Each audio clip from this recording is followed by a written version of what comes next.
یہ کسی نے پوچھا بھائی چھپکلی کو مارنا ثواب ہے؟ تو چھپکلی کو مارنا حدیث پاک میں آیا ہے، مسلم شریف کی حدیث ہے۔ نبی پاک صلی اللہ علیہ وسلم نے فرمایا کہ جس نے چھپکلی کو ایک ہی وار میں پہلی ضرب میں مارا اس کو 100 نیکیاں ملتی ہیں، جس نے دوسری ضرب میں مارا اس کو 70 نیکیاں ملیں گی، اور جس نے تیسری ضرب میں مارا تو اس کو 30 نیکیاں ملتی ہیں۔ اس وجہ سے کہ یہ چھپکلی جو ہے نا یہ موذی جانور ہے، اور اس کا ہونا گھر میں اچھا نہیں ہے۔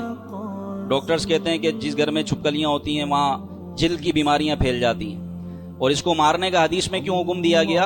اس لیے کہ یہ وہ مخلوق ہے کہ جس نے حضرت ابراہیم علیہ السلام کے لیے نمرود نے جو آگ جلائی تھی اس کو بھڑکانے کی کوشش کی تھی، اس آگ کو بڑھانے کی کوشش کی تھی، اس لیے چھپکلی کو مارنے کا حکم ہے اور اس پر نیکیاں ہیں۔ تو یہ صحیح مسلم شریف کی حدیث ہے، اور ایک ہی ضرب میں ماریں گے تو 100 نیکیاں ہیں، دوسرے وار میں دوسری ضرب میں ماریں تو 70، اور تیسری ضرب میں ماریں تو 30 نیکیاں۔